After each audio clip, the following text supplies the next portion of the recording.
Tell your friend about your favorite anime podcast. And also us. tell Or them- us.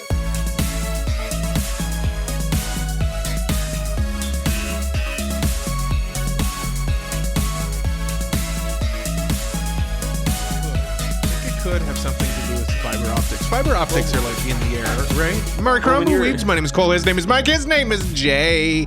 We like anime, and this is episode 205 of AniPro. And on this week's episode, we are. Oh, you delightful right. idiot. You delightful Yes. We're discussing our favorite studios. Kind of a wish list thing. That's what we're doing. I was trying, sometimes I kind of have something like planned out, a little bit of a script. You guys think I never do. I don't believe that. This time I clearly came in with nothing prepared. And look at us now. Look at us here now. We're talking, we're on a podcast and we're just having a good time. We're just we laugh, we laugh, we cry a little bit. Yes, Yeah, indeed. Key to a good time is reminding everyone they're having a good time. I find. Yeah. This is fun, right? This is great. This is fun. You're having fun. You're having fun, Jay? Yeah. Don't even answer that because I already know. I already know the answer. Have you guys ever seen that clip of like the dude sitting at like the little kitchen table and him and his girlfriend are like eating Chinese food or something? And she's like, "Oh, look at this. Aren't we lucky? Eating that Chinese food that I bought you. Aren't you the luckiest boy?" And he's like, "Oh, yes." Yeah. That's what I feel like right now, Cole. Yeah. Well, I'm the luckiest boy.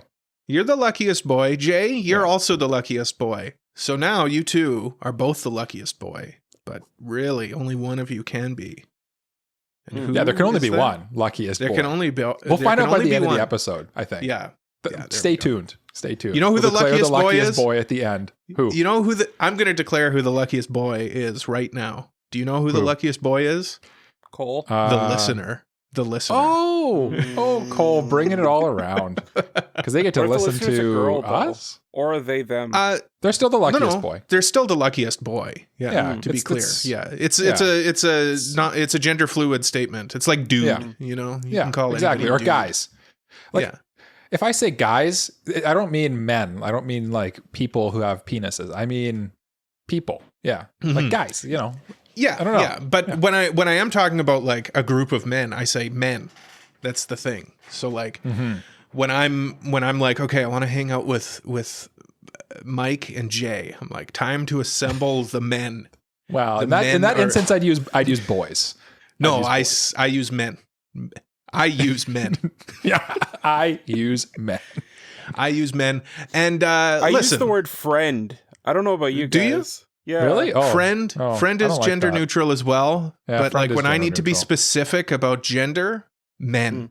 Yeah, no, Men I just call you friends because there's a word for this. I call you my not man. Friends. I call you my Well, that would be my news to man me. friend. Yeah, you guys could meet in the middle, and we could all be man friends We're man friends. Men friends or boy man friends. friends. No, Boy men. friends. No, No, 'Cause men. we're kind of boyish. No, be we're very boyfriends. manly. We're very manly. We have Are you sure? beards.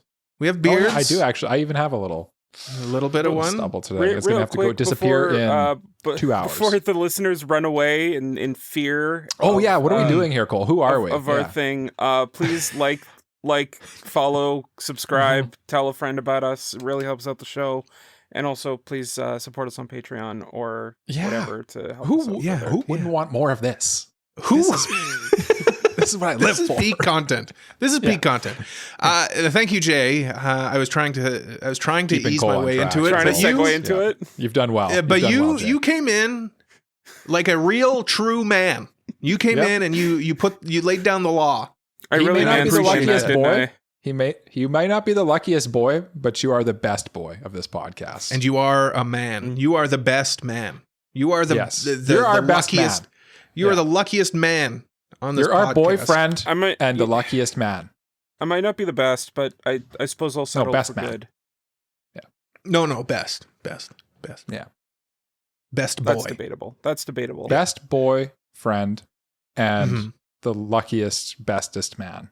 Yeah, I'm kind of losing. I'm losing track of the threads here. I'm starting. I think the we've lost the rope plot. is starting to burn my hands. As we're I trying think to so climb too. up. I think so too.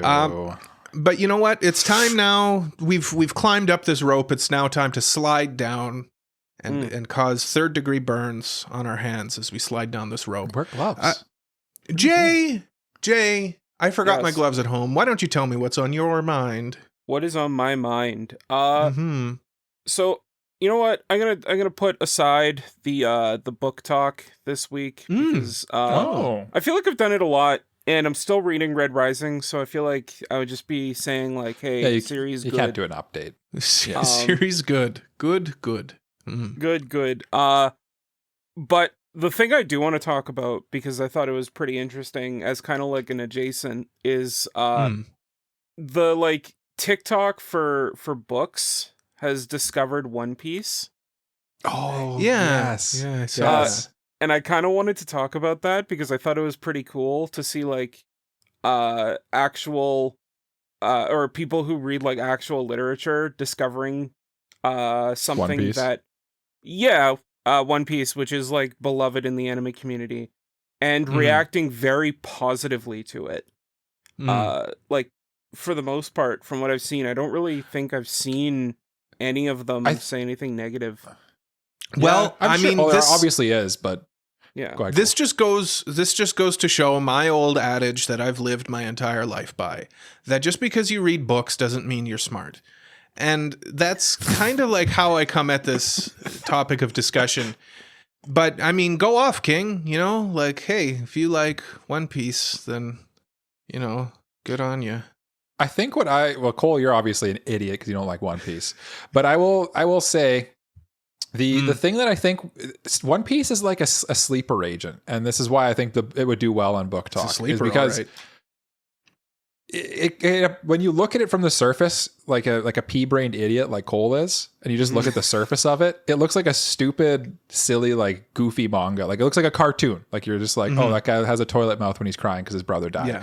And there's no but to this. There's no but to this statement that you're making. It's just, however, it's just the truth. But it's actually like, despite being one of the silliest looking manga, it's one of like the deepest politically and like thematic manga that there is, period. And it's also like, there's a reason it's one of the longest stories that told.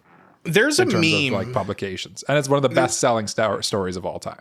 You just brought up the political aspect of One Piece, which it is political. I'm not arguing that it's we're not clearly getting canceled like what's his name did. One Piece is clearly political. Yes, One Piece is clearly political. Yeah. But there's a meme that I saw where like it's a skit where a guy's arguing with himself about like what anime's not political. It's all political. They all everything are. is. Yeah, it's true. Yeah. If they're not, then they're not very good. Right. Exactly. Art in and of itself is political via proxy of self-expression. Yeah, exactly. Like even something like I'm thinking of like Yotsuba and the beloved little manga about just a guy raising a little girl who's a goofy and silly. You just think, oh, it's just a silly little story. But no, even that's political because it's like, oh, look how tough it is to raise a kid. Yeah, you could get into it. But I what I'm going to say is we can hold One Piece up on its merits. But if I hear another person say about how deeply political One Piece is, as though that's like its unique aspect that holds it above everything else, I'm gonna start spinning around in a circle, and if somebody gets into that circle, they're doomed. Cole, I'm starting to feel like this One Piece hate is actually just FOMO. Okay. I think Cole's One Piece hate is like a self-defense mechanism so that he doesn't have to commit to like, because he knows that if once he starts it, he'll just go down like, it'll be like his Uma Musume spiral, you know? Yeah, like when... That's what it is. It's like a self-defense mechanism. Like, yes, exactly. He's going to realize like, oh, it's actually really Dang good. It, this is good. Then, like, crap. Yeah. So he's trashing on it to be like, no, I don't need to read it. I don't need to read it.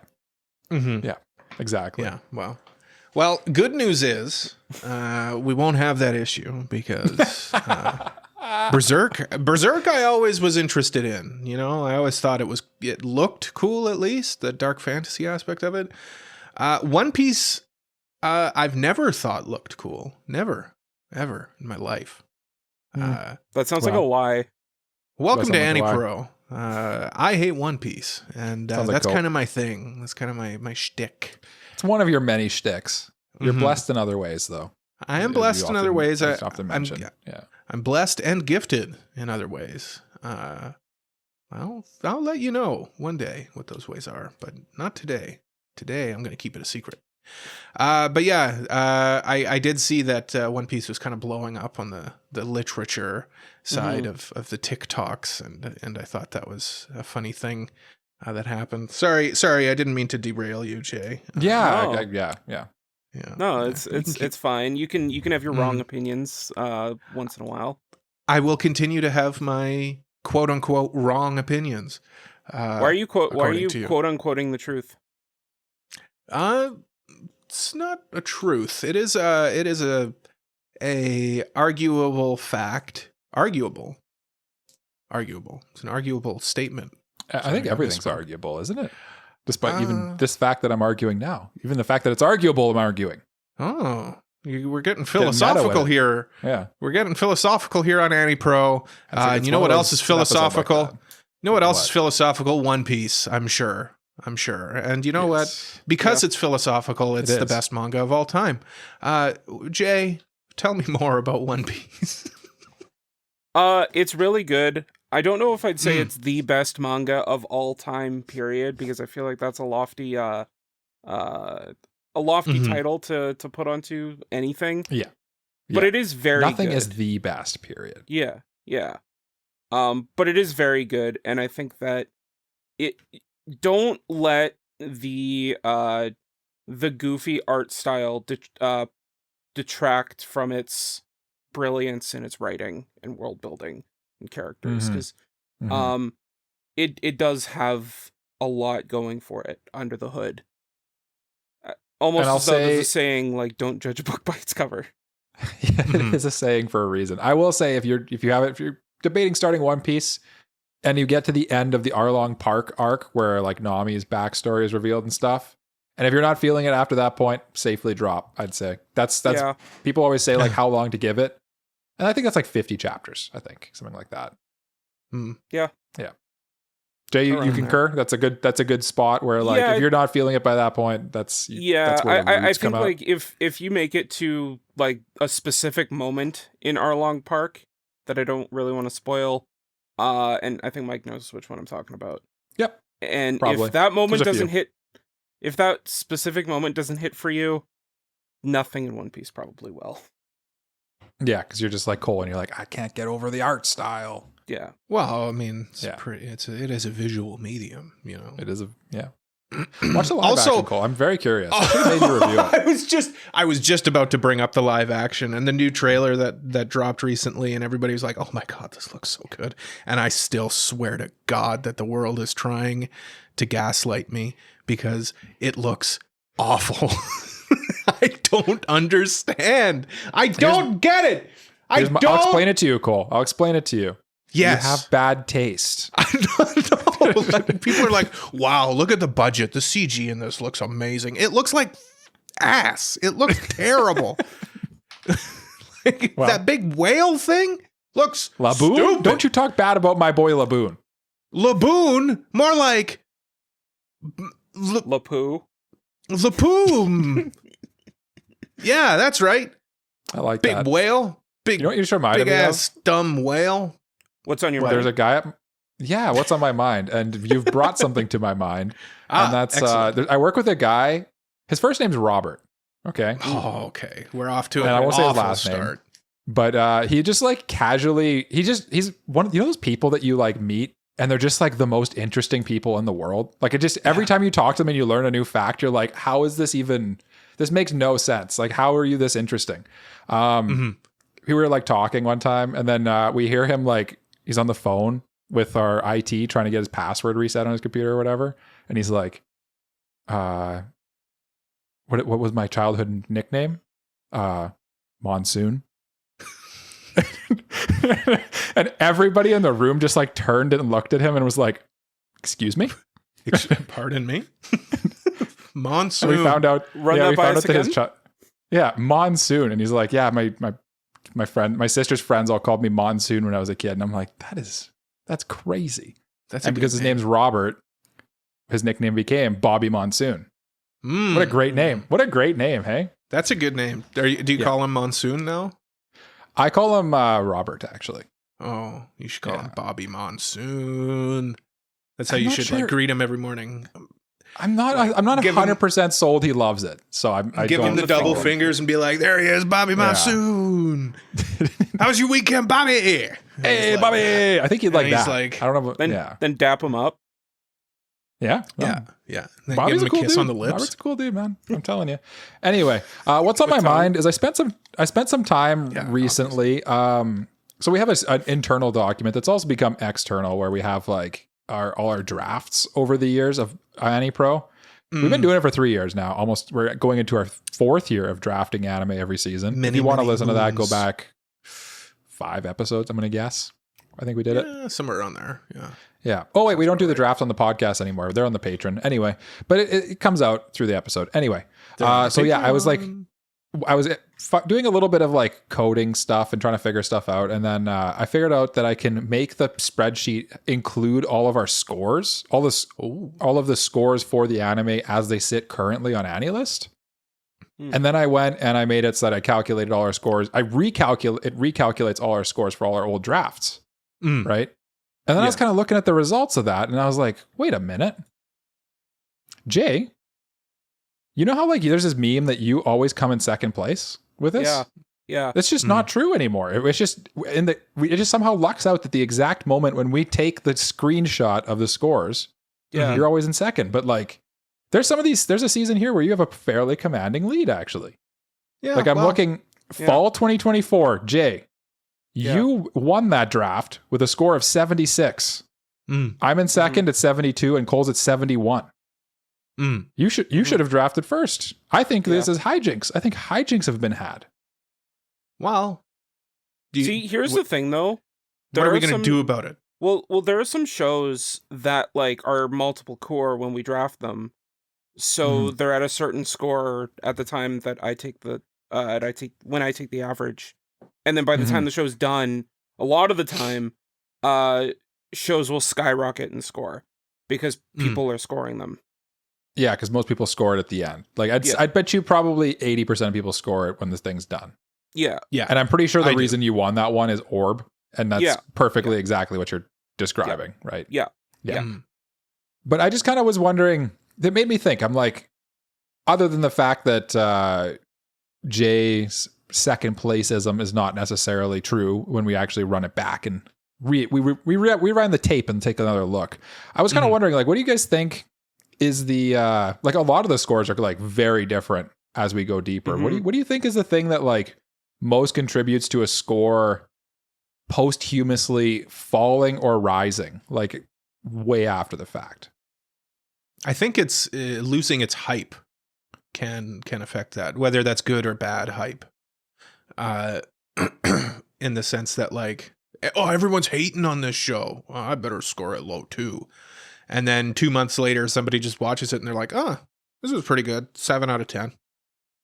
7 out of 10. 7 out of 10. 7 out of 10. I think it's that, or it's the opposite. Like, I think of SAO. When SAO came out, like everyone was like, oh, this is such a good show. And then a lot of people after it finished kind of went, SAO's not actually that good. And then people kind of took onto that opinion and that lowered the score. Yeah. Okay. Same idea, I think. Yeah. And then, I mean, we did kind of discuss the other factor is people wait until they've completed the show before scoring. Like a normal, sane person like me. So I guess by that logic, then scores should mostly rise, right? Because if someone isn't scoring it till the end, till they've completed it, and if they're actually going to make it to the end and complete it, basically the scores will start low as the people who drop it rate it as they drop it, right? Yes and no, because there will still be people who like just watch it because they're watching a show, and then they finish it and rate it like a 5. Yeah, completely. Just like basically hate watching it. Yeah, or just like they're like, I gotta finish it. Yeah. You know, there are people like that. Yeah. I'm kind of like that. My drop list is pretty small. So is mine. Don't look at my pause list, though. Yeah, Cole's non-committal pause list. I won't drop this yet, but I'm not going to rewatch. I'm not going to pick it back up. I'm gonna get back to that. I'm gonna get back to that show that I paused 3 years ago. I'm sure. Yeah, I'm sure. You should. Yeah, you got one episode left. Might as well just fire off just the last episode. Man, it would take me weeks to watch all of those last episodes that are on my pause list. Probably. I find that so funny because it's like just 20 minutes called. Just anyway. Yeah. But yeah, I don't know. I was looking at it. I'm like, this is just curiosity. And I honestly, Jay, I think you might come in first for this season. Looking at it, I might. Because currently you're 1 point behind Cole, and Tatsuki Fujimoto's 17 to 26 hasn't come out here yet. Yeah. So that if that's a 85 or something like that on the scores, an 8.5, you will have your first victory. I can feel it in my heart. It is hard. What? I mean, I could. Nothing. But also at the same time, I was very much hoping, because I suspected I would win. I wanted it to be a bit of a surprise when I revealed it at the end of the season. Well, there's still half a season left. There's still half a season. So I see. Yeah, who knows? I see. I've ruined Jay's fun again. Well, since I've ruined Jay's fun, Cole, what's on your mind? Oh wait, did we already do Cole? No, Jay. No, we did first. Yeah. Well, I'm Cole. I'm a fun guy. I like having fun. I'm here for. Give us your mushroom take, Cole. I'm here for a good time, not a long time. And I'm going through it right now. You can. I don't know if you can hear it. My voice is a little hoarse. My attitude is a little low. My word selection is more vast than it's ever been. And you're probably wondering why. What's wrong, Cole? What's the matter? What's going on? Yes, the inner machinations of your mind are an enigma. I can hear the listener, and they're saying, "I'm worried about Cole. What's wrong?" I appreciate you being concerned about me, but I'm in mourning, ladies and gentlemen. I woke up this morning, having gained or lost an extra hour of sleep. I think we gained the hour of sleep. We gained the hour. Gained an hour of sleep, but we go to bed 1 hour earlier. We go to bed early, so I'm beating around the bush a little bit because I don't want to just come out and say it, because I know what's going to happen if I turn around and discuss what's on my mind, the elephant in the room, the attire I'm wearing right now, because I know once I bring it up, you guys are going to say, "Cole, it's your fault. It's your fault, Cole. The AniPro curse strikes again." To which I say, yeah, probably. Yeah, the Jays lost. The Jays lost in Game 7 of the World Series. They were 4 outs away. 4 outs away from clinching their first World Series in 32 years. Mike, you were born in 1993. That was the last time the Toronto Blue Jays won the World Series. But you know what? When the World Series started, I said to myself, I'll be happy if they push it to 6. Be happy if they push it to 6, because it's the LA Dodgers. They're so good. It's the Dodgers, man. They're pretty Dodgers. freaking good. Ohtani. Do you know a stat that I saw, Cole? Freddie Freeman, Canadian legend. What did you see, Mike? Yeah, what did you see? The four of the pitchers, their 4 starting pitchers, their total salary is $1.2 billion. Mm-hmm. And they had them all playing yesterday. They all played yesterday. And you know what the craziest thing is?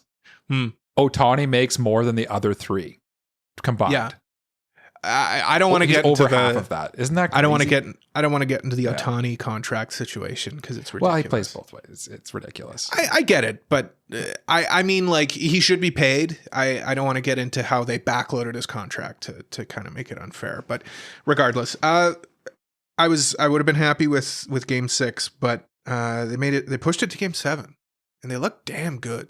Like, I thought they could have won the game. And they almost did. They were literally 2 inches away from winning. 2 inches away, they were a fluke play, like the freakishly flukiest play from winning in Game 6 as well, with the ball getting jammed between. Like, how does somebody hit the ball and it lands perfectly where the mats on the outfield meet the ground? Yep. Dead ball. And you know what? The weird thing is that rule was created because it happened before at the Blue Jays. I want to say rink, but arena, I guess is what they call stadium. Yeah. Yeah. I saw a thing where it happened where it got wedged between, but like vertically, and then that's where the rule came in. And then yeah, I mean, I understand. It's crazy. It's crazy. I understand why it's a rule. It's just like what are the chances? What are the odds? Happening? What are the odds? Yeah. You know what, Cole? The answer is Toronto's just spited. It can't happen for Toronto. It's cursed. It's cursed city. That's the word I was looking for. It's cursed. Yeah. I felt so bad for Vladdy. You know, Vladdy stayed out there and watched the Dodgers celebrate. Just let the hate flow through him. Yeah. But you know what? Like a day out, I'm pretty proud of that team, man. They did a great job. You know, they finished last season, last place in their division, last place. And then they're supposed to suck this year. Yeah. American League champions playing in the World Series, pushed the defending World Series champions 7 games, 4 outs away from winning. But, you know, sometimes that's baseball, man. It's baseball. It's not fair sometimes. Jay, did you watch it? I did not. I was I was busy yesterday, but I was keeping an eye on the score. Yeah. I was watching it with Liam, and we were Liam, my friend who I'm going to Japan with. So our evening turned into Japan's gonna be awesome. Yeah, it is gonna be awesome. Anyway, at least you have that, Cole. At least you have that. At least I to replace your World going. Series. At least I got that going. Never really bought. Yeah. You know what though? We've got a really quick one here that I think we should do. We haven't gone diving for a little while, so I've got a really quick one. Do you guys want to take a little soak? Please, sir. A little dive soak. It's time for the mailbag. It's mailbag time. If you got a mailbag question, you can send it to us over at our website, AniProPod.com/mailbag, or at our Discord. This one comes from our Discord. You know what else about this one? It's also a patron priority mailbag. It comes from Mogmog. Simple question, gentlemen. Apple everything or pumpkin everything? So I'm assuming they mean like apple spice everything or pumpkin spice everything, or apple pie, pumpkin pie. Like where do you fall on the apple pumpkin debate? We're in fall, getting into winter proper here, but it's kind of that tis the season for this discussion. Jay, where do you fall on the apple pumpkin spectrum? I feel like there's a little bit of a weave here, because like I prefer apple pie over pumpkin pie. But like for a smell, like if someone were to put like an air freshener into the air, I prefer the scent of pumpkin spice. Okay. Okay. Interesting. This one's an easy one for me. And it's nestled in the fact that pumpkin is a lie. Okay. What you think of as pumpkin, the pumpkin smell, is not even pumpkin. It's all the different spices in pumpkin spice. It's pumpkin spice that you love, not pumpkin itself. Pumpkin itself is a bland and boring, mushy instrument for you to eat. Never mind pumpkin. It's apple all the way. Apple is deliciously sweet. You add a little cinnamon to it. Like then you're part way to pumpkin spice, but you don't need to throw a whole bunch of cloves and other crap in there. No, you just have delicious, delightful apple. Apple in every way. Everything, every way. Apple, everything.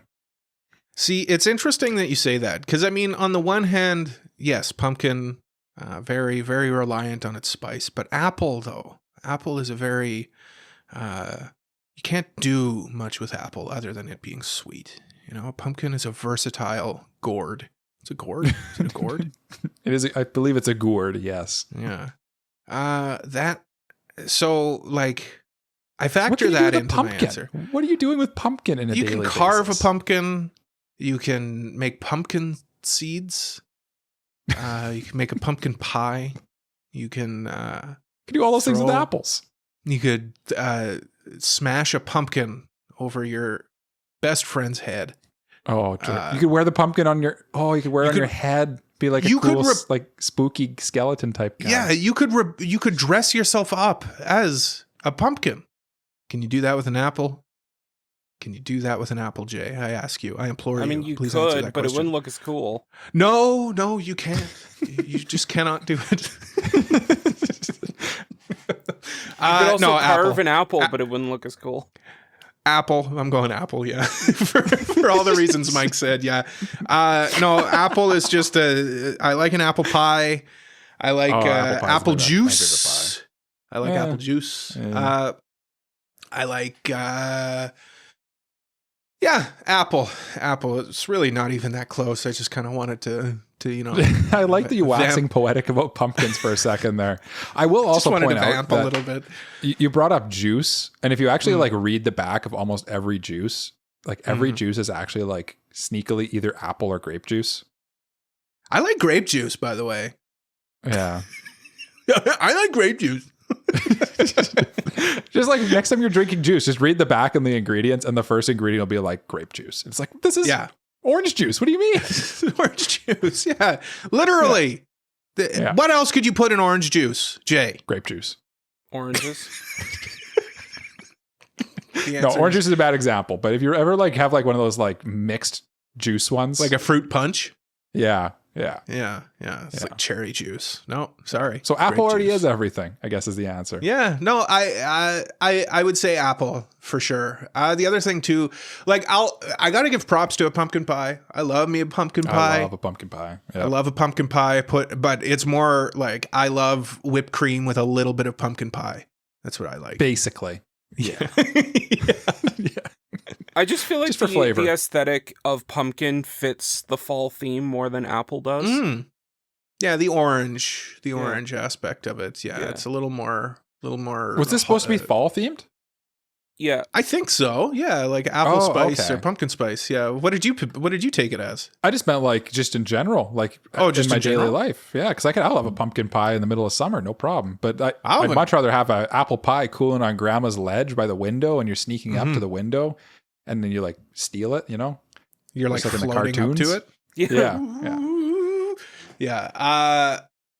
Pumpkin or apple pie though, you could put whipped cream on it. You could put ice cream on it. Vanilla ice cream. Mm-hmm. You could go slice of cheese. I've seen never done it. Don't know about it. Never done it. About that. Still one of those things where I'm like, I gotta try it. I gotta try a piece of apple pie with a slice of sharp cheddar. But not today. Not today. Today will not be that day. Today will not be that day, and I'll tell you why. Because I do not have any pie in my home. I know that's my problem too. Oh, I wish. I did, though. Now I want pie. that's the big takeaway of this one. Is I want either one of those pies. Favorite pie, Mike? It's apple. Okay. It actually is pie, apple. Jay? Yeah. Coconut cream. Oh, coconut cream. Dark horse. I'm gonna go like a strawberry rhubarb or something like that. I like a tart that's a good pie. One too. That's a good one too. That's a good one. Pie. That's a good one. Yeah. Apple can be like, you don't want it too sweet, like too sickeningly sweet. Yeah. Yeah, you want that tartness to it. Because I mean, what is a pie? What is a pie if it's not a big tart? It really is. Let's go to. It's just Before you kick us into break, Cole. Last question. Yes, of course. Cake or pie? Ooh. That is the true debate here. Okay, no. Hold on. Let me just first say, what's your favorite cake, and then we'll say which would you rather have, cake or pie. What's your favorite cake, Mike? I'm gonna cheat. Ice cream cake. Okay, that's wrong. Jay, what's your favorite cake? Cheesecake. Ooh, cheesecake. Damn it, Jay! Jay's got the right answer. Nope. Jay took the right answer. Can't change it. Dang it! Can't change Dang it. You're stuck with lame ass hurting my teeth. Ice cream cake. Go to the dentist. How about you go to the dentist and you can enjoy ice cream? You're stuck with, I don't actually like cake, but I do like ice cream. Let's put in cake for it. I just want ice cream. What is cheesecake? I don't actually like cake, but I like cream cheese. Yeah. Exactly. I think we see where we're coming down on the cake versus pie debate. I'm gonna go with a cake that has my favorite fruit on it, maraschino cherries. Black Forest cake. Black Forest is pretty good too. Black Forest is good too. Yeah. Yeah. Okay. So now, Mike, would you rather have an apple pie or ice cream cake? Both actually would be pretty good, to be honest with you. Yeah. But apple pie every day of the week. I'd rather have a pie. All right. Jay, your banana cream pie versus I said coconut cream pie. cheesecake. How dare you? Coconut. Banana How cream dare pie you is even good, too. how dare you even sully the sanctity of the delicious coconut cream pie with that swivel or You of know that, what, of that Jay? swill like banana cream. I will not have you speak this way of my beloved banana cream pie, Jay. Jay, God damn, Jay, I need to go over I- a break. I'm getting fired up. Jay, I wholeheartedly and genuinely apologize. Which would you rather have, a banana cream pie or You did it again. no,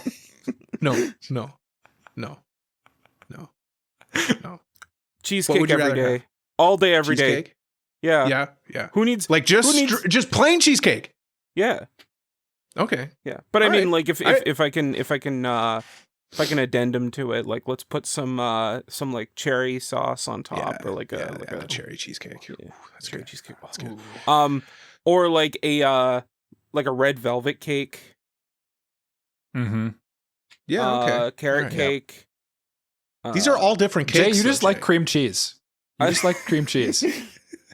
I like Those all have cream cheese too. icing.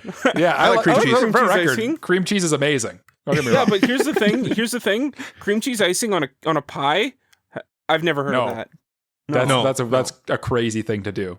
Yeah. I have heard of cream cheese on a bagel, which is kind Yeah. of like a Yeah. cake. Yeah. No, Like ring. no, you boil So- a bagel. You've never boiled a And cake. Here's the thing. Never. Cupcakes. Well, you got to try my mom's famous boiled cake.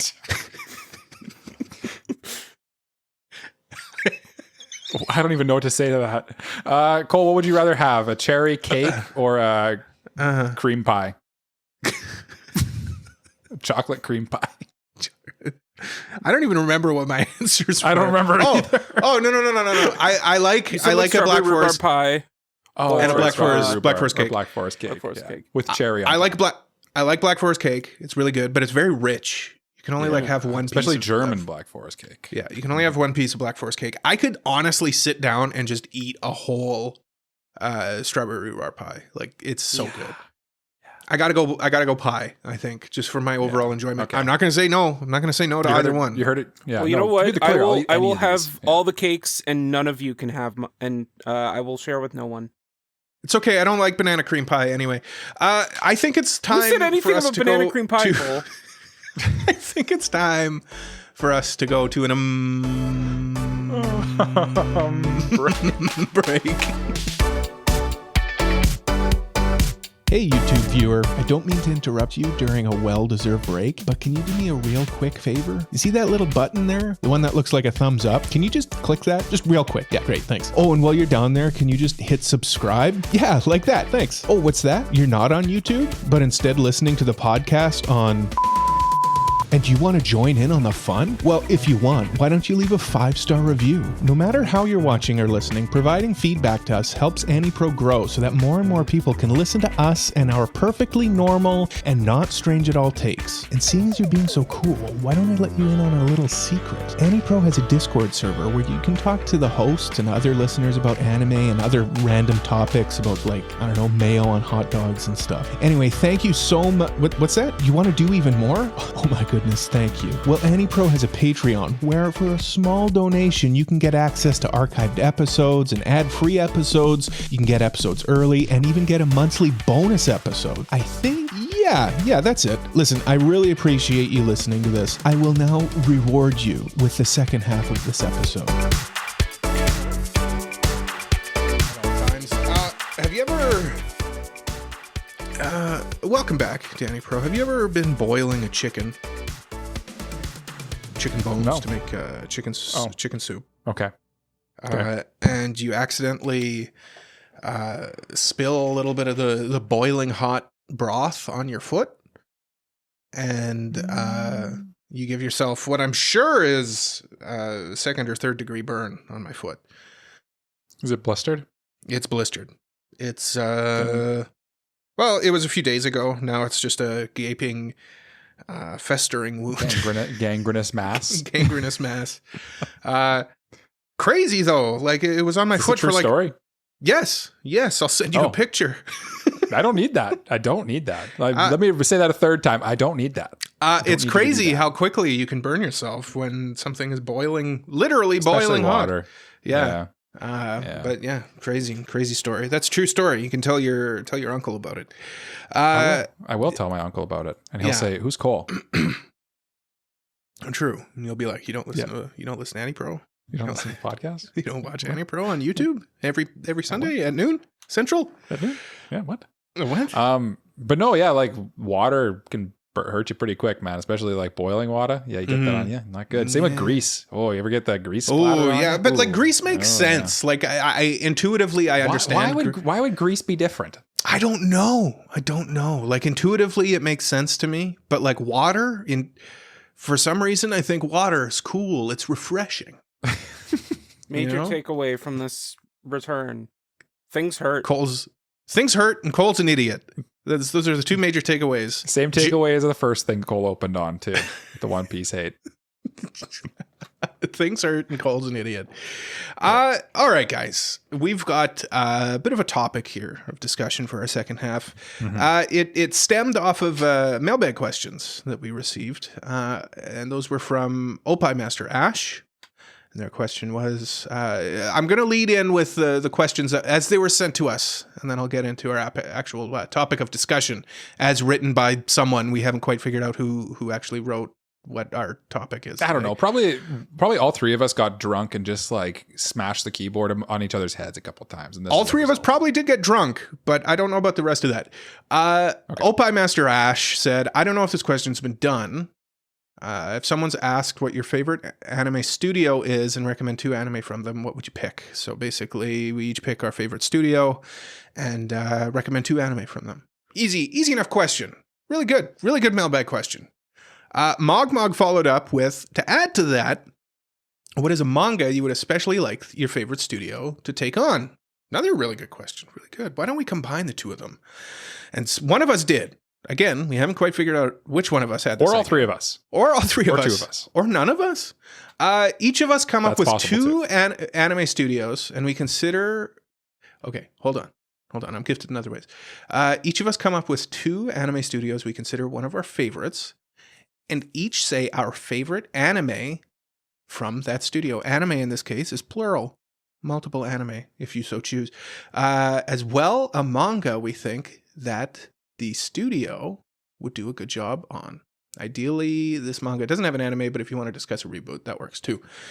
So that's the synopsis and the topic of discussion here for the second half of AniPro, episode 205. Leave a like, subscribe, tell your friend about your favorite anime podcast. And also us. And also us. No, we all had the same joke. Yeah, dang it. Yeah, I really like this trash taste. And this AniPro. AniPro's pretty good too. AniPro's pretty good too, yeah. You know what? Because I'm the oldest member of AniPro, I'll start us off with the most obvious answer. You longtime AniPro listeners know exactly where I'm going with for my favorite studio. I feel like that's the case for a lot of these, honestly. Yeah, my favorite studio of all time is, of course, Studio Shaft. Excellent products from Studio Shaft, and some of my favorites from Studio Shaft. Jay, you're familiar with Nisekoi, right? Great show. Yep, they did a really good job with that. I've heard of this show. Yeah. They did a really good job with that one. They also did Puella Magi Madoka Magica. Very good show. We reviewed that on the podcast. All 3 of us loved it so much. Nothing bad to say about it ever. Mike, these aren't my answers. I'm just vamping. Okay. My actual answers, though, I will tell you right now. Here they are. My favorite, of course, Monogatari. The Monogatari season. Just terrific. Really good. Really well directed. Well drawn. All of that. My favorite, though, of all time is, of course, my favorite anime of all time. March Comes In Like a Lion. Obviously. Really good story. Again, I love the direction in it. It's super uniquely well done, and it's my favorite. And I discovered it on my own. No one recommended it to me. No one hyped it up before I watched it. It was just me organically discovering it. Yeah. Is that true? No, it's not true. Mike told me to watch it. Okay. Yeah. Did I? Oh. Yeah. Oh. Okay. Yeah, I thought it was Jay, notice? honestly. No, it was you. Oh, okay. You probably told me to watch it like even before we met Jay, I think. Oh, okay. To be honest, yeah. Good job, me, I guess. Yeah, good job, you. Do you guys are there any like Shaft shows that stand out to you? Both, perhaps. Ooh, interesting question. Mm-hmm. I know. That's why I'm asking it. I think Monogatari series was definitely the one that comes to mind most especially with the way that you describe Shaft. I feel like, like the way when Cole talks about like, oh, the Shaftian head tilt in his pretentious voice, I can't help but think of Monogatari because it has like probably the most iconic one. Question mark. Yeah, the Senjugahara, hard head tilt back. Yeah, for sure. Yeah. But like, I also think back to what's the anime we reviewed of theirs? We reviewed a couple of theirs actually because Cole was like trying to get through their. And Yet the Town Moves. Yeah, that's one that comes to mind. And then didn't we also do the Madoka Magica? We did. Oh, Madoka Magica. That'd be my favorite production of Shafts, to be honest with you. Mm-hmm. Yeah. But Jay, I'm curious what you have to say. Another one that comes to mind, which I mean, like, it's the same author, Nishio Ishin, and also Akiyuki Shimbo. Just coming back and doing another production. Pretty Boys Detective Club. Yeah. Oh yeah, that was a good really one too. Yeah. But and then there's like some golden oldies from them too, like Arikawa Under the Bridge and that Nisekoi. one about the teacher Nisekoi. Yeah. No, Pretty Boy Detective Club was quite good. Underrated. That's an underrated anime, honestly. Like more people should go watch that because you never hear anyone talk about it, honestly. Yeah. Mm-hmm. As far as stuff I think I'd like them to adapt, the obvious one would be like something like Goodnight Punpun. I think the heaviness of it would lend itself well to just like very creative direction. But I feel like their style too would work for Goodnight Punpun, honestly. But I'm going to go off the board a little bit, and I'm going to go with one that we also reviewed on the podcast. I think they could do an interesting adaptation. Do you guys remember reading Vampires? I do. Yeah, I do. Yeah, I think I'd go Vampires. I think that they'd. I could see that. They like kind of that dark aesthetic. It's a little. It's got that humor as well to it. I could see like a Monogatari-esque. Kind of like Shaft's Call of the Night. Yeah, exactly. Yeah, exactly. That's kind of what I was thinking too. Again, like we didn't plan out. Are there any like manga that immediately come out to you that you think like Shaft would be able to adapt well? You don't have to answer. It's just, if you got one. See, I struggled with that part of this question because, like, frankly, I don't and it's funny because when I was doing like the prep for this episode, I talked with my wife Shazana, and I was like, it's tough. Like, I don't really. Most of the manga I read already have anime adaptations of them, and I'm like, yeah, honestly, same. So it's tough. That's a tough one, and probably the one I would have chose would have been Vampires for this one. Really, I think you actually kind of nailed it on that one because it doesn't have an adaptation. It's kind of got that kind of like dark, stylish tone that they're kind of going for, where like it's kind of a lot of Shaft stuff. I find it doesn't have to like. There's kind of deeper stuff going on, but it's kind of mostly about being like cool and stylish more than anything, with like kind of this like moral quandary going on as well. And I feel like that really just sums up Vampires. Honestly, I could totally see it. Yeah, Jay, okay. You're the manga man. You're the manga maniac. Yeah, I'm curious what you have to say. I kind of didn't really get much of a heads up on looking this up, but there is one. None of us did. No. I just. But there is one that like before the anime itself got announced and it got a studio. Shaft was the studio I wanted it to have, just because of like its style and direction, and that's Akane Banashi. I feel like they would do a very good job with like the direction side of it and like blending the like the different art that they show with like the Rakugo story with the realist art of like what's actually going on, I think would look really cool with how they direct it. And yeah, I was really hoping that Shaft would get it, but it's funny, Jay, you said you didn't really have time to prep this question. You just gave the answer. Like, I kind of low key. Like, honestly, that's kind of like this would have been a perfect show for them to do. Still that's a manga. I got bad throwing to Jay because he's always he's got a Rolodex. He's ready. He's prepared. Yeah. He's got something. He's got something there. But Mike, let's go over to you. What's your first studio? Yeah, my first studio, and again, like Cole said, if you've been listening to the podcast for a long time, this won't come as any surprise to you. But I really like Studio Trigger. Studio Trigger. They're known for quite a few anime. Primarily, they're known for kind of doing very triggery stuff. Like you know their style when you see it, similar to Shaft, where like they originated from like the ruins of Gainax. Mm-hmm. And you can kind of tell a little bit because like that Fooly Cooly / Evangelion vibe kind of is an undercurrent through a lot of their works, but they do really flashy, stylish, bold looking anime such as like Kill la Kill, Cyberpunk Edge Runners, Delicious in Dungeon. Not that's lately they've kind of steered more mainstream, I would say, but like arguably their biggest show is Darling in the Franxx, which is a controversial anime to say the least. Mm-hmm. But as far as my favorite Trigger shows go, I would probably say my favorite Trigger show is probably Kill la Kill.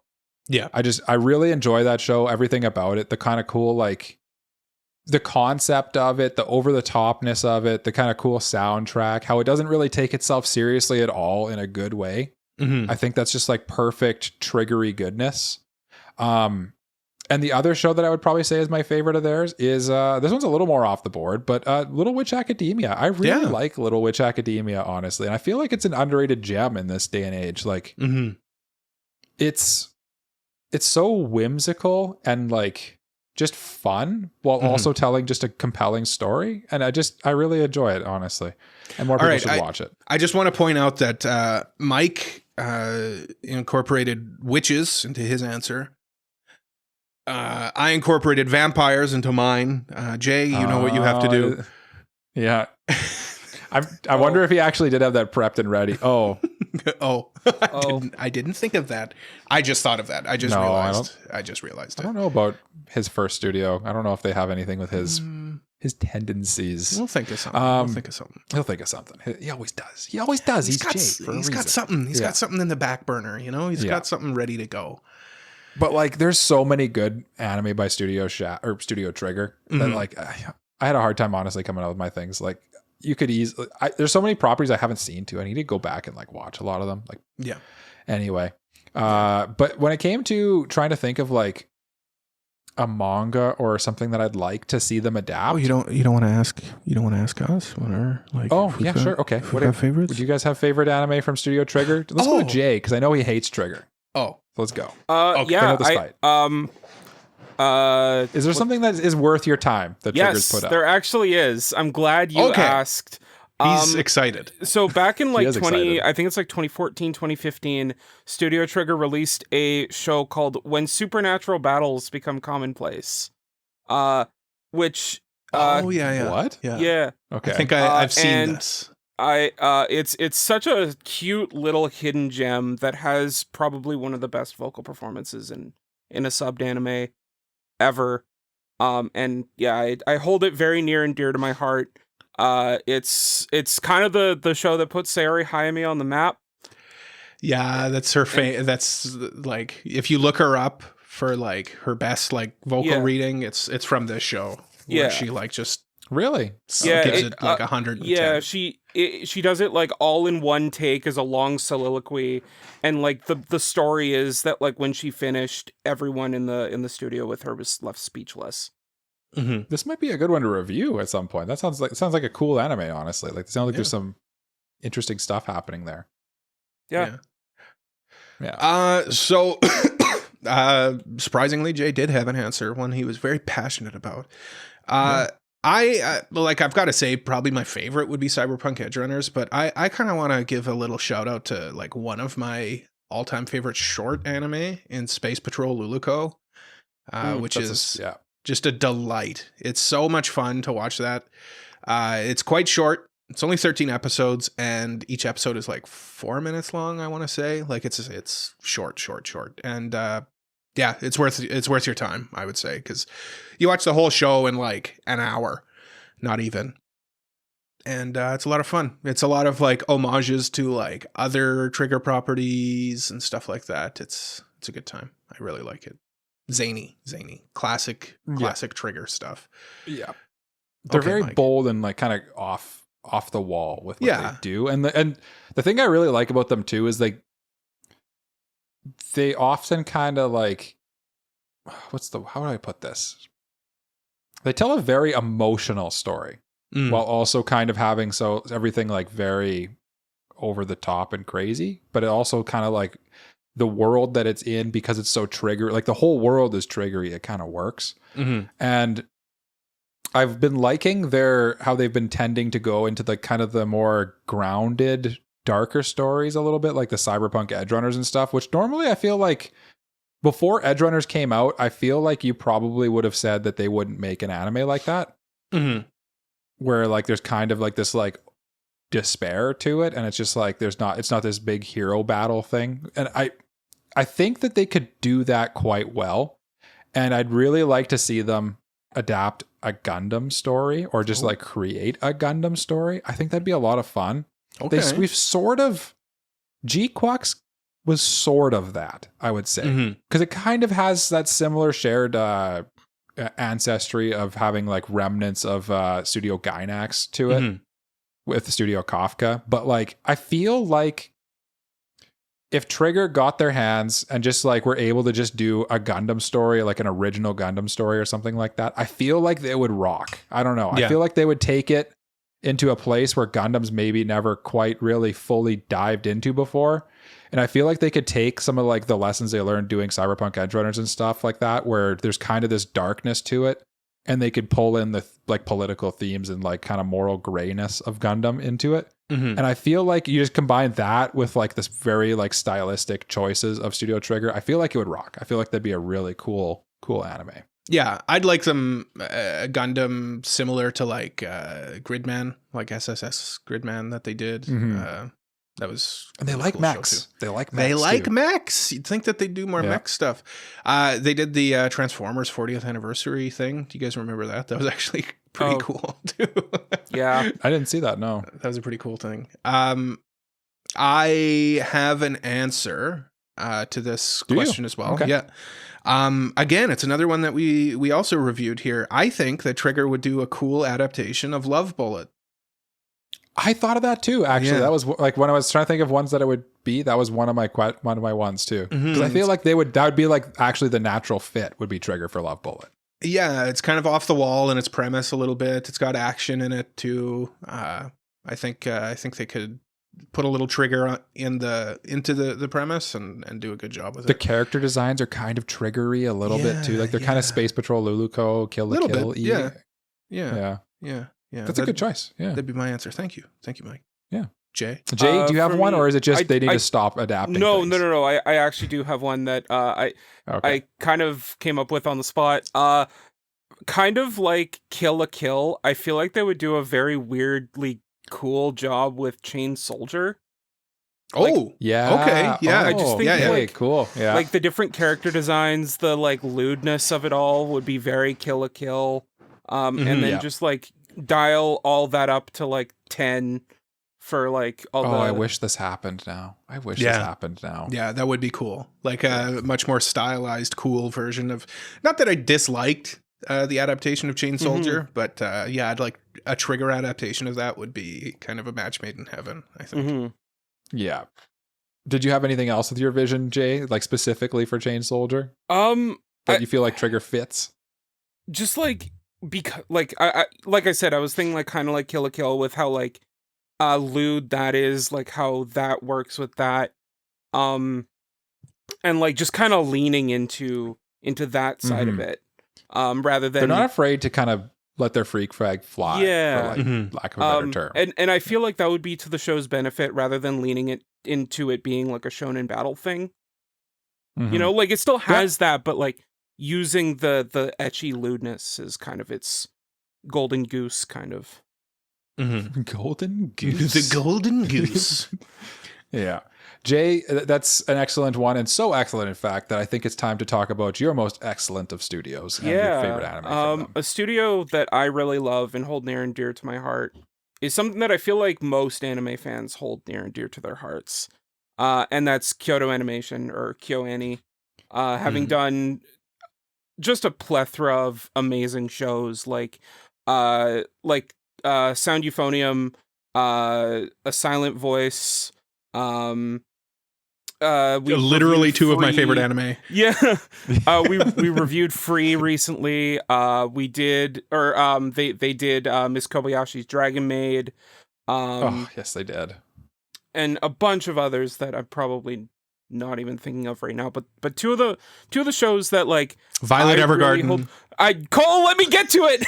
I was literally about to get to it. But two Cole, of the shows. we can't be spoiling Jay's fun. Yeah, no, I know. I'm I jumping the spoiled gun. his fun in the I'm first half. Now you've sorry. spoiled his fun in the second half. I'm sorry, Jay. I take it back. I'll bleep it out. But the shows that I hold near and dear to my heart for KyoAni would be Violet Evergarden. Just like a beautiful show with so much emotional depth, and like who would have thought that a show about like letters would be so impactful and meaningful. And KyoAni just knocks it out of the park with that. And then obviously just like for a fun slice of life comedy show, K-On! Yes, Jay. Yes, my boy. The best boy. It's just a sweet show about girls playing music. And like it started off as just like a little 4-coma manga, and KyoAni just kind of adapted it and evolved it into their own thing, and it's just so good. Other shows that just came to mind, obviously, like you're gonna hate me for not mentioning Clannad, so there's your Clannad reference. Amagi Brilliant Park by the creator of Full Metal Panic. Yeah, just Haruhi Suzumiya. Lucky Star. Lucky Star. That's right, Jay. Nichijou, like Hyoka. I thought you were gonna say Hyoka. Oh yeah, Hyoka. I completely forgot about Hyoka, but I'd probably throw that in there as one of. I'd probably throw that in front of K-On! Hyoka. And like every single show that they kind of adapt, they kind of make it their own. Kind of like how I mentioned that K-On! Was like a 4-coma thing that they just evolved into something else.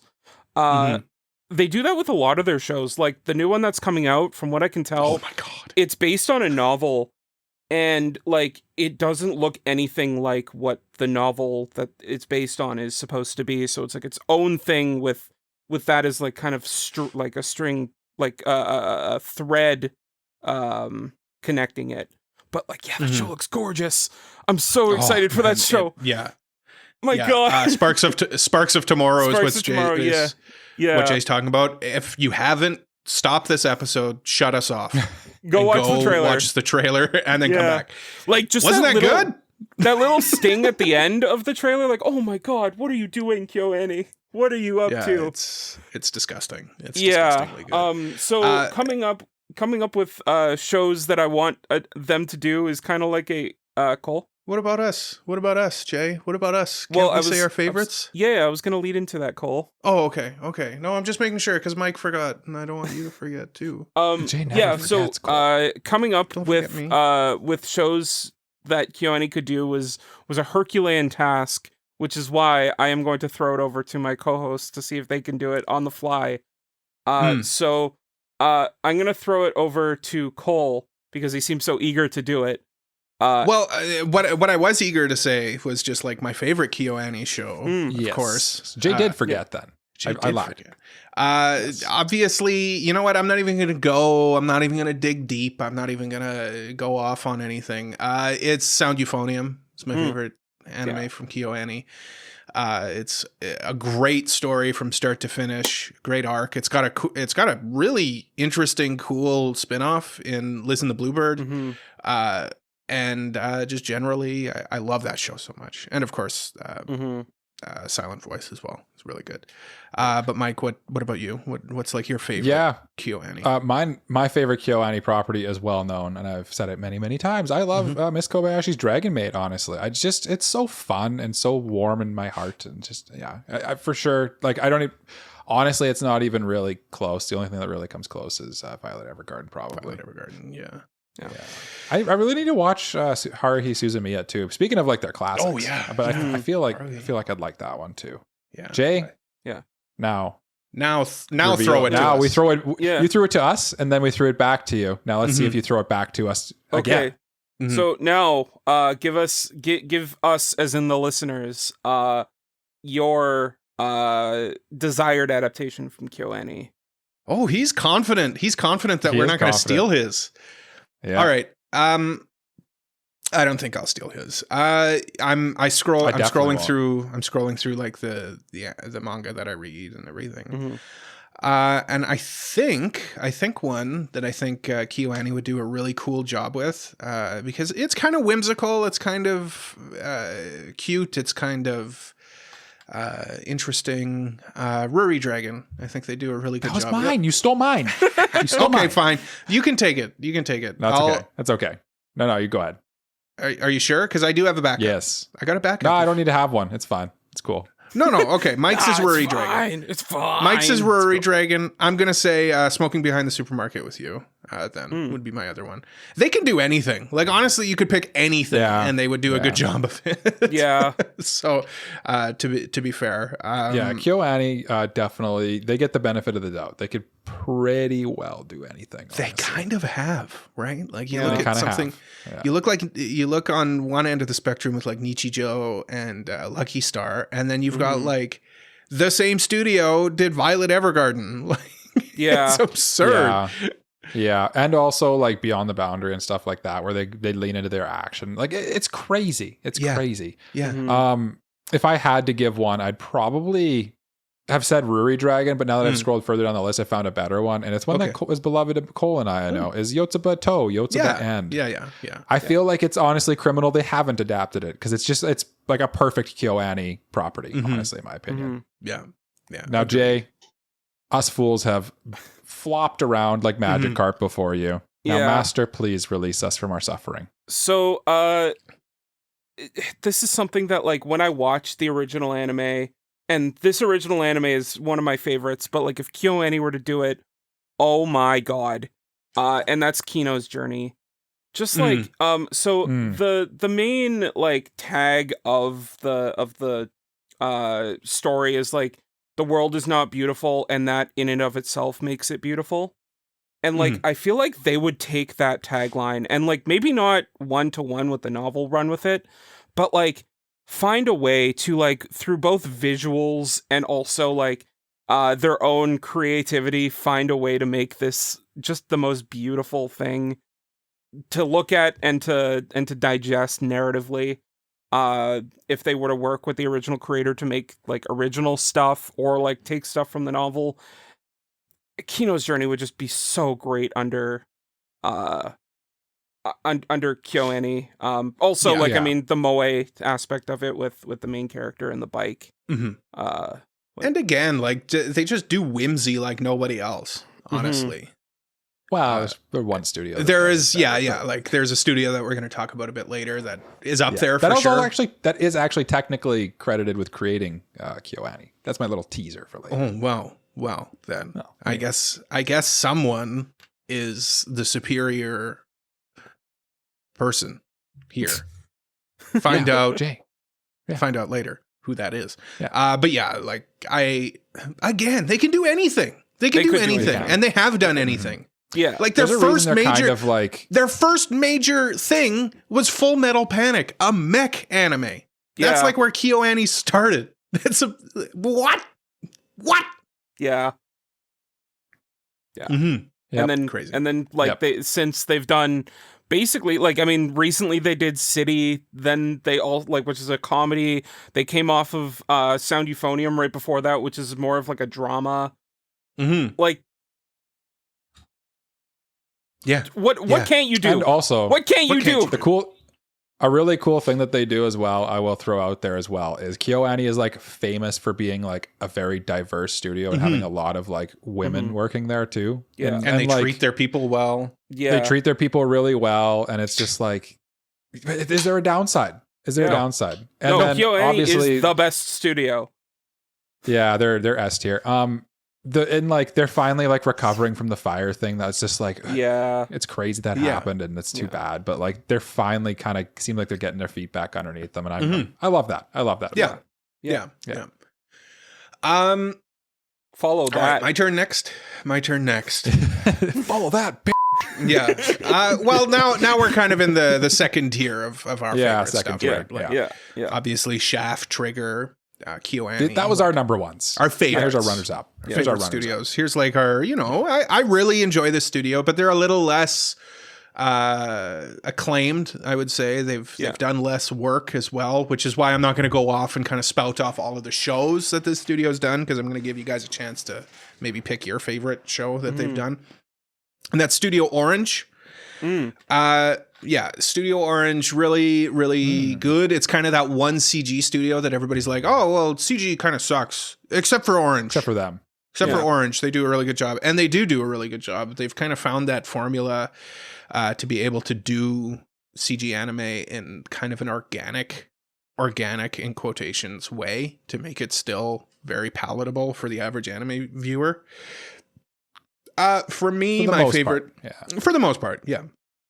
There's always going to be naysayers about anything, though. Like, I'm sure there's naysayers about even KyoAni or Trigger or and a lot Shaft. of, honestly, I haven't seen. There's just a lot of their stuff I haven't seen, so I can't even really comment.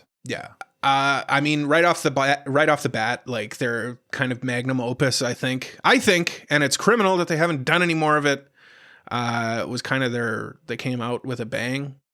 With Land of the Lustrous. I think the concept of Land of the Lustrous really lends itself well to Orange's style, and Studio Orange does a really good job of showing off their style in this television program.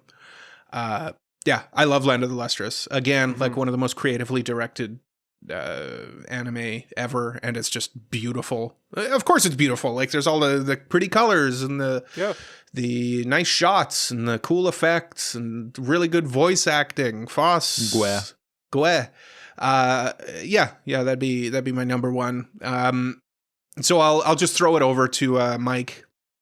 Like, what's some Studio Orange? What's a Studio Orange property that you've enjoyed in the past? I think I suspect you threw it to me because I'm going to say what I would suspect to be your number 2, and that'd be Trigun Stampede. I think is probably their second best work. Correct, in my opinion. And I think that's, like, a lot of people will say. I'm curious if Jay will say it. I'll just leave it for there. But there's an obvious one I'm leaving out, and that you've left out. That's their other third biggest show. Yeah, honestly, I forget. I always forget about it because it's such a unique property for them.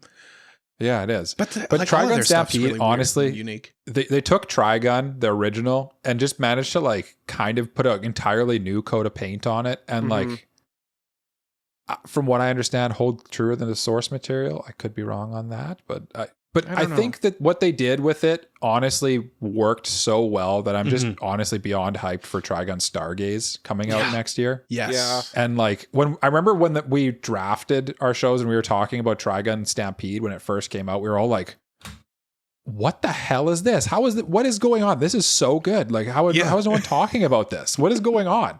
Am I taking crazy pills? It's funny too, because like, and most of the people who gravitated toward this were people who were coming to Trigun for the first time. And I feel like this is a great introduction to, like, Trigun because it's so different from Trigun. That, like, even people who had seen Trigun, even people who had seen Trigun thought that, like, or saw something new because of how different it is.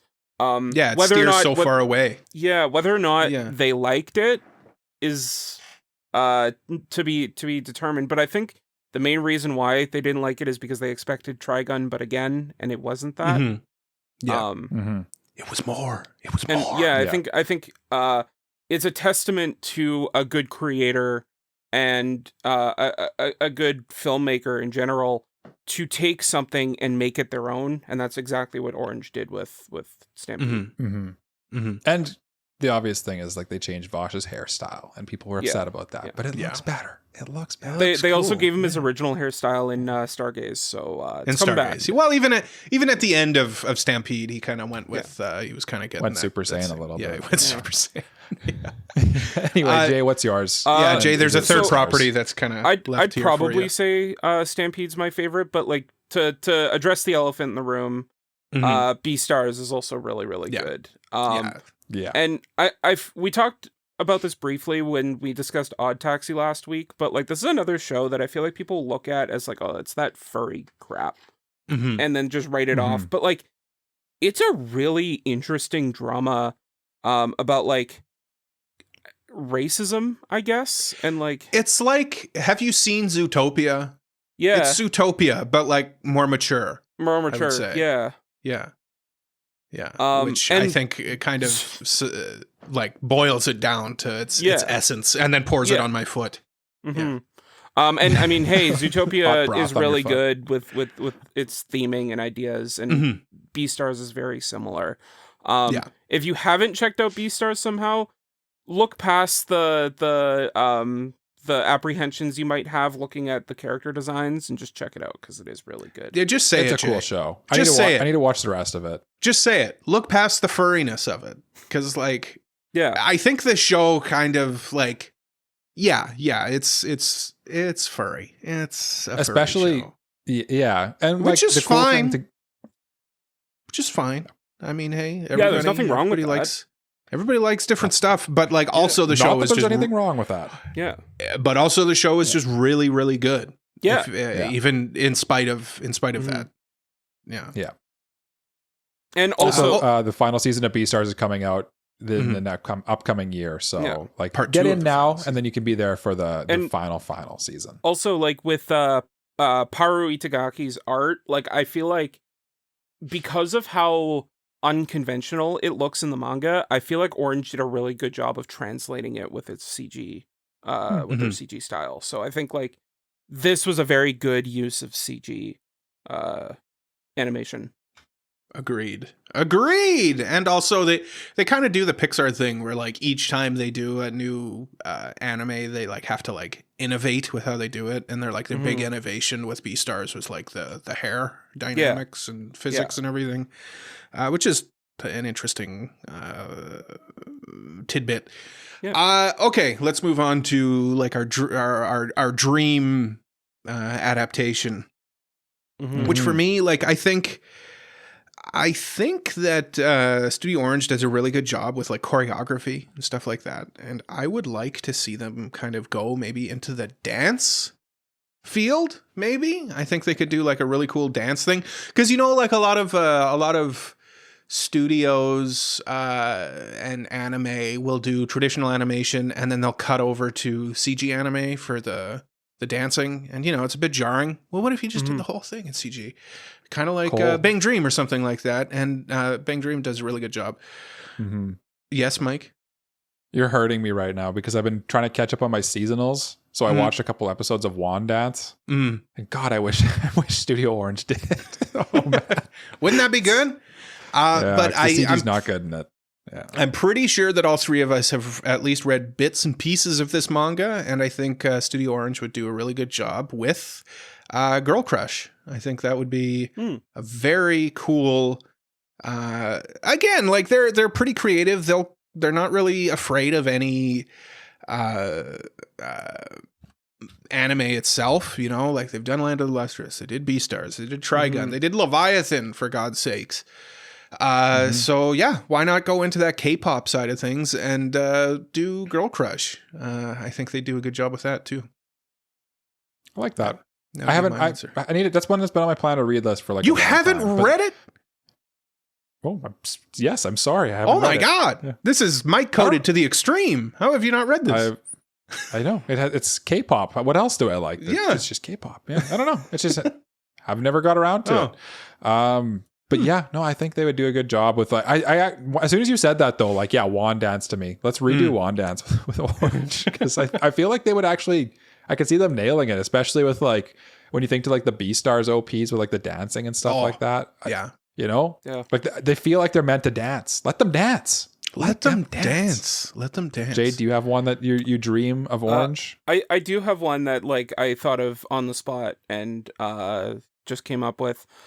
There's a game that has kind of flown under the radar, but like I like it. It's a tactical game that Sega does called Valkyria Chronicles.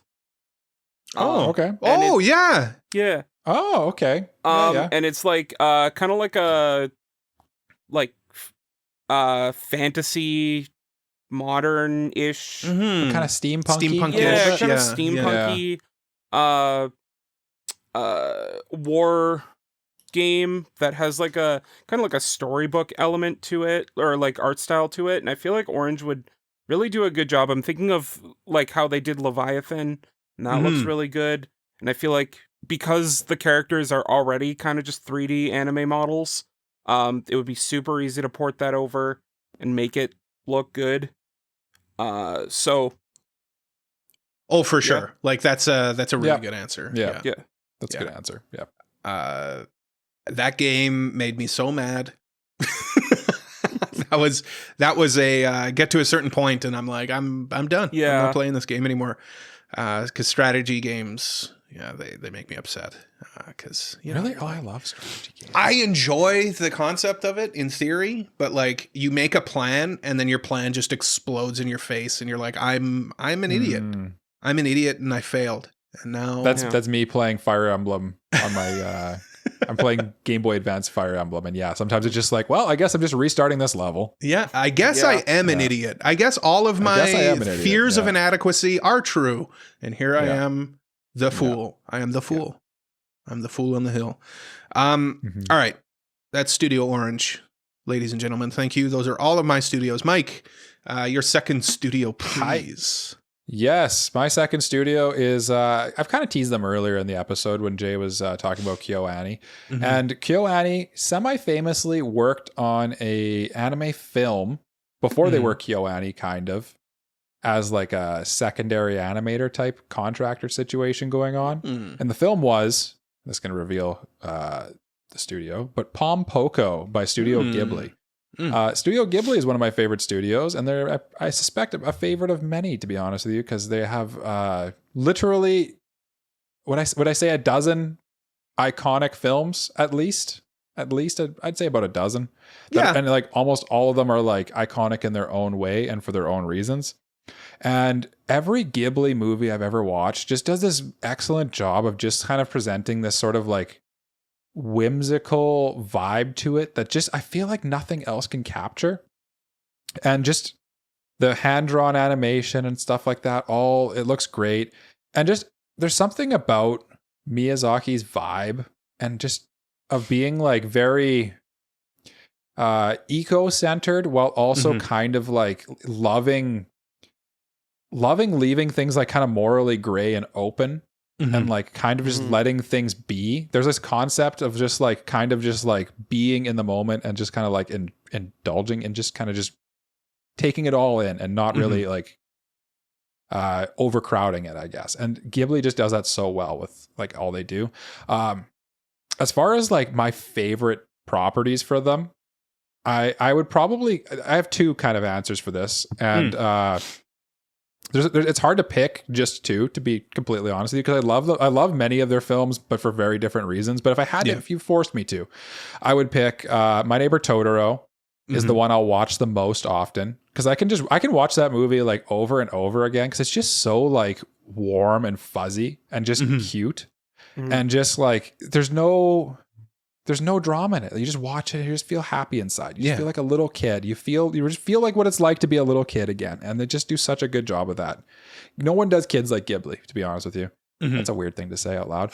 And then The other Studio Ghibli film that I have to credit as one of my favorites is the one that sort of I can credit with getting me into anime when I rented it as a little tiny 10-year-old kid.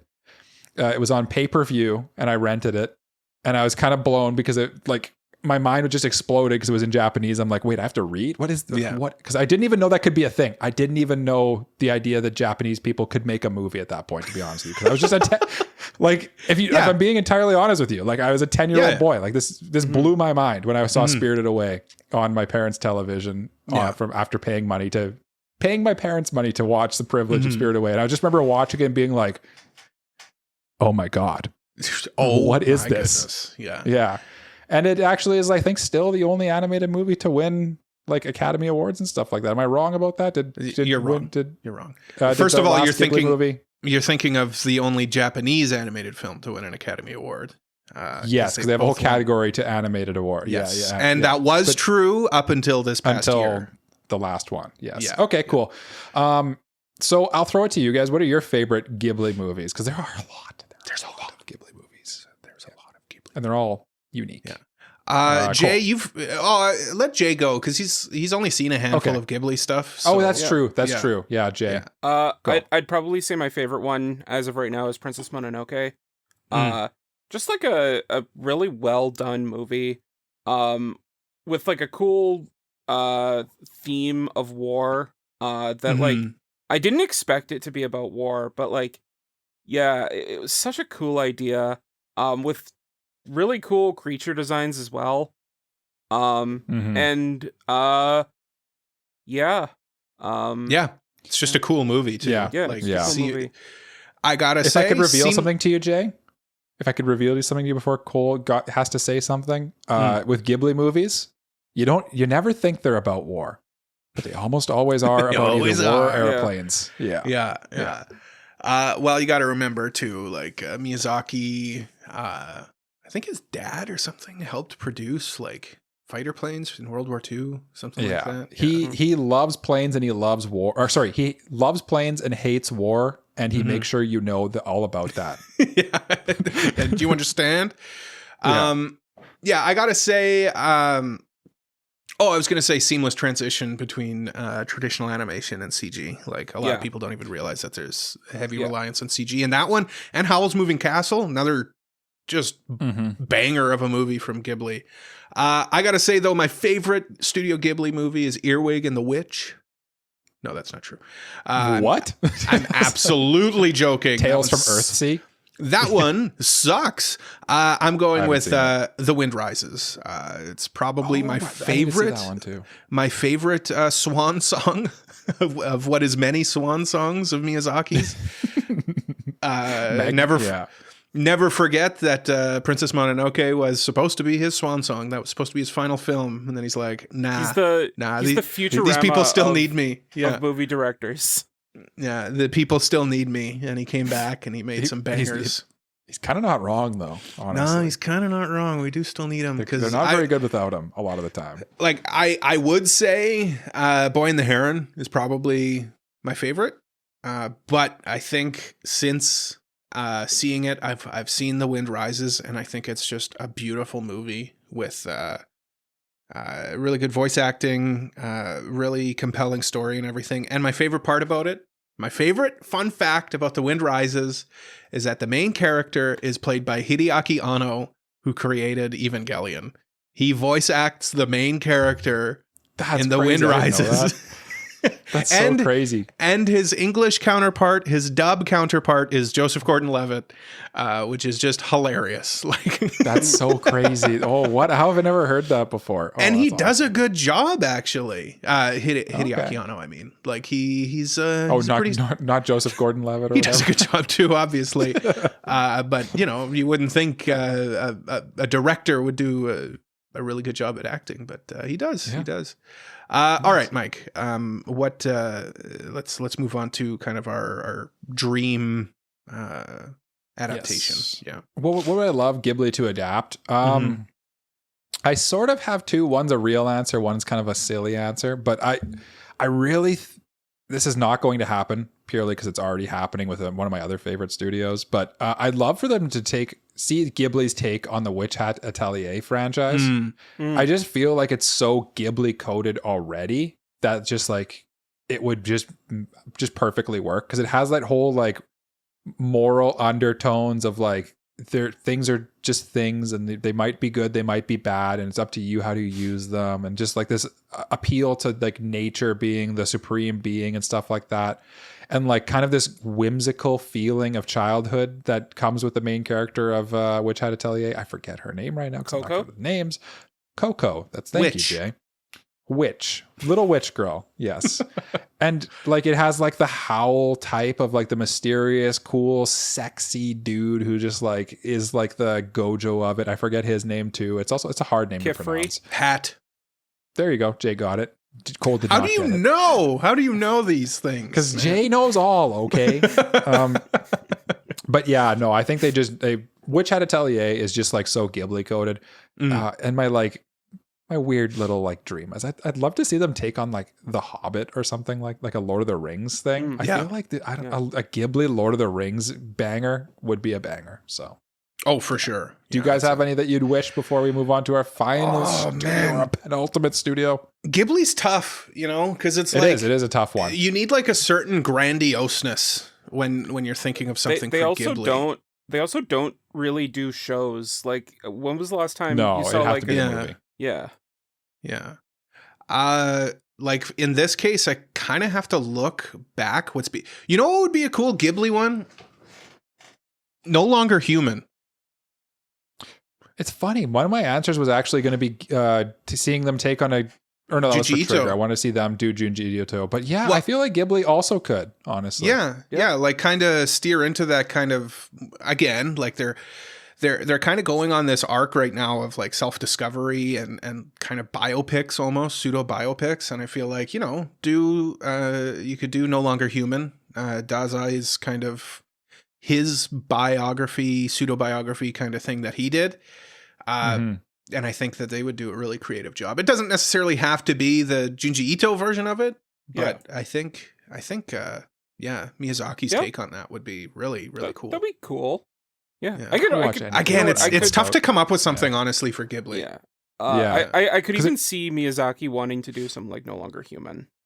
Mm-hmm. That would make sense to me, actually, because it seems like I bet you he likes that book. Yeah. I bet you he likes that story. I mean, it's a classic. Because he is a classic. For a guy who makes whimsical films, he is a grump. Yeah. He's a curmudgeon. He is a curmudgeon. Yes.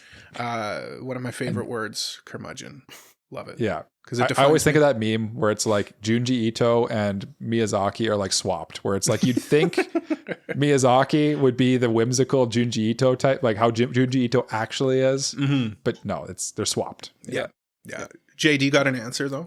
I do, and this one is more of a kind of I feel like out of left field one, but I can kind of explain it down because I kind of see this playing out a little bit like Kiki's Delivery Service. And that is Witch Watch. Just because, like, it's got kind of like the Ghibli whimsy with all the different magics and the like the main girl who can do magic stuff, but like there's other hijinks that ensue around it. Like, but I feel like the magic itself and the different effects of the magic would kind of be the focus if Ghibli did it. And yeah, I just see. I just feel like Witch Watch would be a really cool idea if Ghibli had a hand in it. Yeah, agreed. That would be that's a good one. Yeah, that's a good one too. All right, Jay.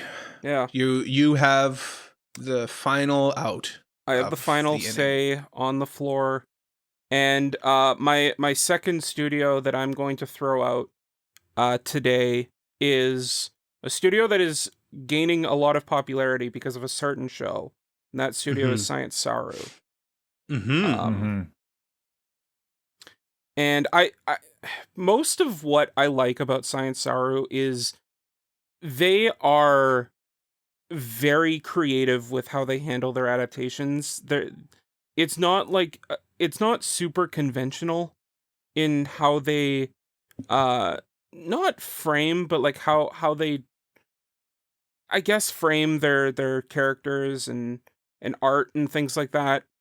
And it just feels very different from your A1 or your Madhouse or Mappa or stuff like that, and I appreciate it for that.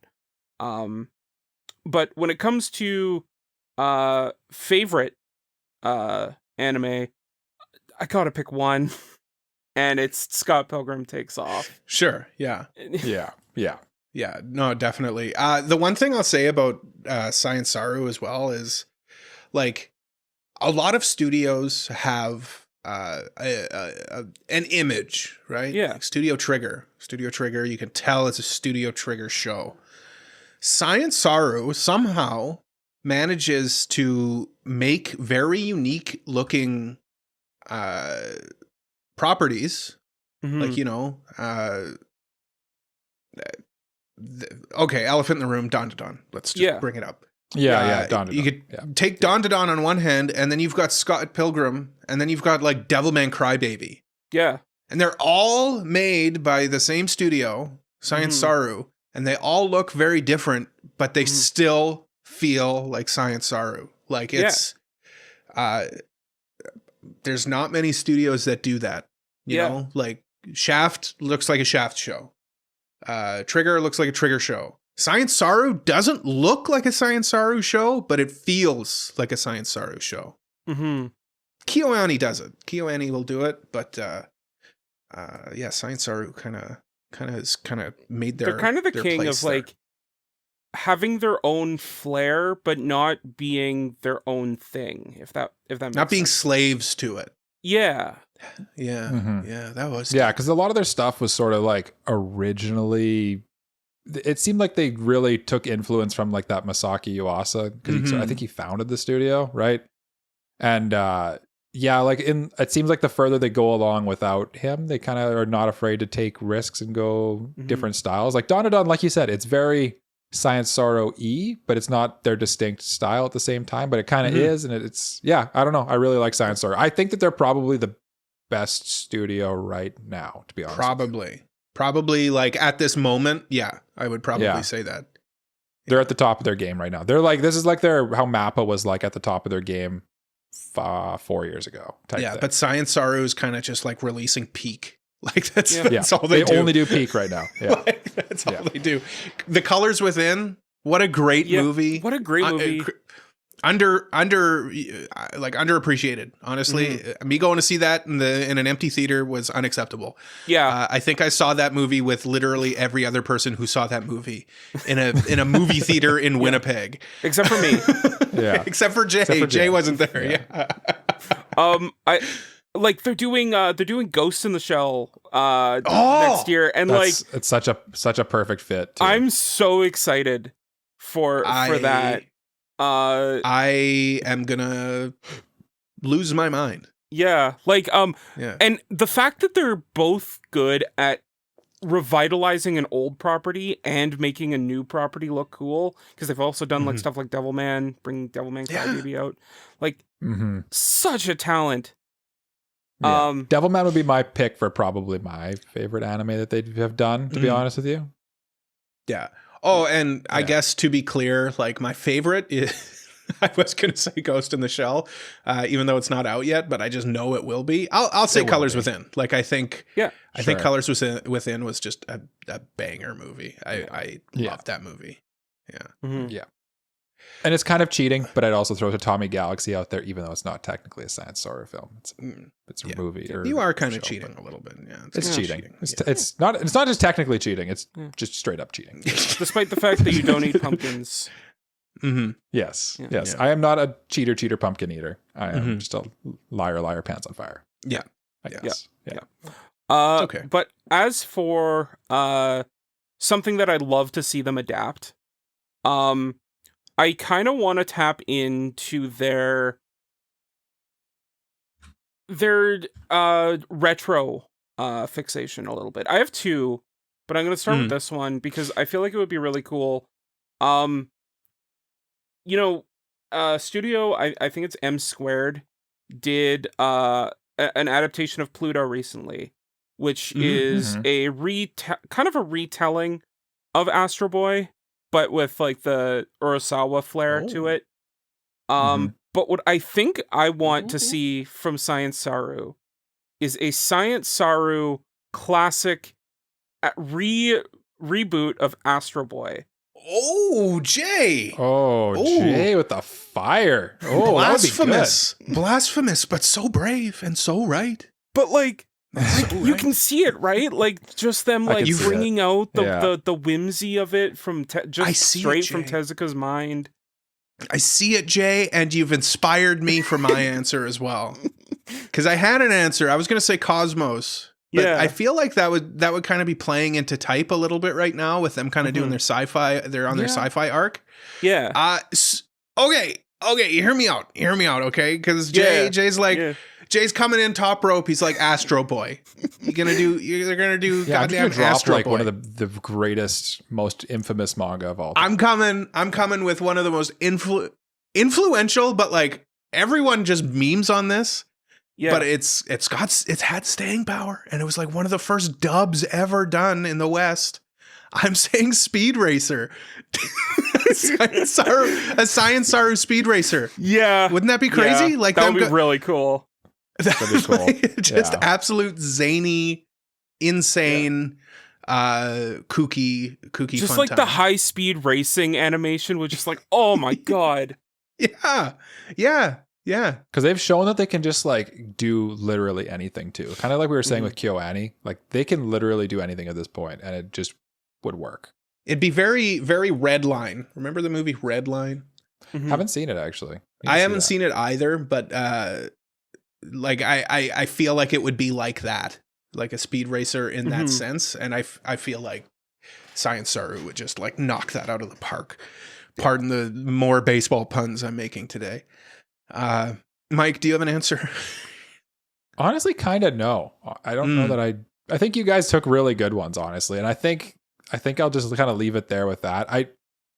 I could see them adapting now that we've gotten to it, and I haven't. Part of this, the tricky with this is that I haven't read it, but I kind of like know like an overall like what it's about and the style of it, and I'm familiar with a lot of this manga because other works, but I think no one's adapted Fire Punch yet. That was the other one I had on my list. Fire Punch would rock in Science SARU's style, especially now that they've done Down to Dawn and they've kind of dipped their toe into like the weird kind of edgy shonen manga with like I could see them really doing a wicked job with Fujimoto's work because they both share that freak gene. You know, they got that freak in them and they're not afraid to like get crazy with it. And I think they could really tackle a heavier property like that and just handle the weirdness in a good way. Yeah, I feel like their eccentric nature matches the eccentricism of Tatsuki Fujimoto so well, so I feel like it would work.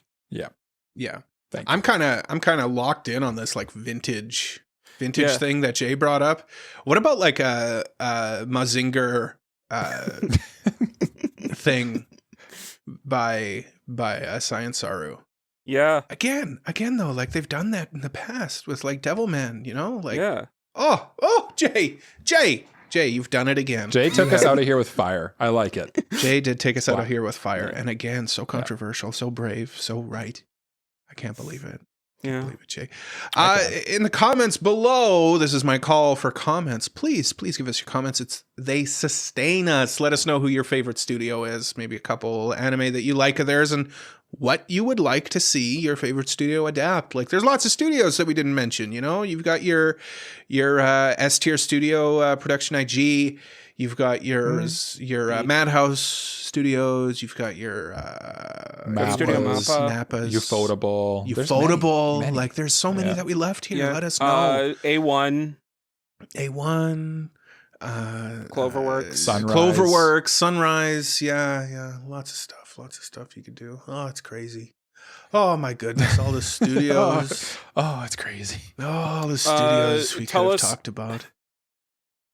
Tell us what, Jay. Tell us. No, come on, Jay. Come on, it was going to be good. It was going to be good. I know it. What's the studio? What's the notoriously bad studio? There's many. Gohands. That's the one. Tell us why Gohands is your favorite studio. Yeah. You know what? Gohands Gohands should do more adaptations because whenever they do an adaptation of something, it's okay. It's just they can't They can't make their own. They can't be trusted. They can't be trusted with the controls. They can't be trusted with a typewriter. They cannot write their own script. Somebody else has to do it for them. Thank you so much for listening to another episode of AniPro. Oh, no. I did this last week, and I'm such a fool. God, you're an idiot. I'm going to rewind that. We've got anime reviews. We've got manga reviews coming up. Our next anime review is Golden Kamui, the first season of that. Next anime review after that would be Elfen Lied, and then Now and Then, Here and There. That is the name of that show. It's not a bunch of shows being listed. That is one show. Our next manga review is Ichi the Witch. We're reading chapters 1 through 25 of that, and then we're also going to read Black Torch, all of the chapters of that, but there's only 17, something like that, which isn't much, not very much. Thank you for not making me read much. Ha ha ha. Isn't this funny jokes that I keep doing? Okay, now I can read my ending spiel. Thank you so much for listening to another episode of AniPro. If you liked it, please leave a like, subscribe, leave a review, tell a friend about us, leave a friend. Leave a friend. Leave a friend. If you really like us, why don't you consider supporting us on Patreon, like these lovely people: Mr. Family Guy 36, Elijah Wood, Braindead, B-Dog, Peach, Frama, Kratos, Just Juz, Mug, Uncle of Light, Zaffron, Mexi, and Genus26. By supporting us on Patreon, you get access to all sorts of perks and really helps out the show. We're also on social media at AniProPod, and please join our Discord community to keep up with us and other listeners. Links to everything is in the description or at our website, AniProPod.com. Jalian. Yes. Jalian, please, I implore you. You came in with absolute heat. You came in with fire. And I want you to take us out with fire. Please lead us in a round of bye-byes. Okay. Well, that's all, folks. Now I'm just eagerly awaiting that trailer for Ghost in the Shell. Me too. But until next time, bye-bye. Bye-bye. Bye-bye. Go Jays. Bye-bye.